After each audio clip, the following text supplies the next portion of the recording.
فلک شبیر اور سارہ خان کیا کر بیٹھے، سوشل میڈیا صارفین کی تنقید کی زد میں آ گئے۔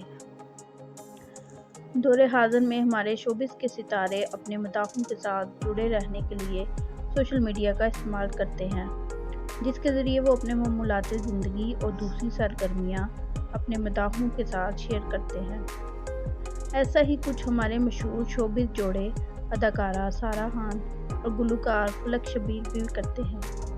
انہوں نے حال ہی میں اپنے سوشل میڈیا اکاؤنٹ پر ایک پوسٹ شیئر کی، جس کے بعد صارفین ان پر برس پڑے۔ تفصیلات کے مطابق گزشتہ دنوں اداکارہ نے ایک پوسٹ اپلوڈ کی جس میں وہ دونوں کھانے کی میز پر ہیں اور انہوں نے اپنی بیٹی آلیانہ فلک کو میز پر لٹایا ہوا ہے۔ اداکارہ کی اس پوسٹ کو دیکھ کر ان کے چاہنے والے نے پسند کرنے کی بجائے اس غیر ذمہ دارانہ رویے کو تنقید کا نشانہ بنایا۔ ایک صارف اطہر خان نے لکھا کہ بچی کو ایسے رکھا ہے جیسے میز پر چمچ کو رکھا جاتا ہے۔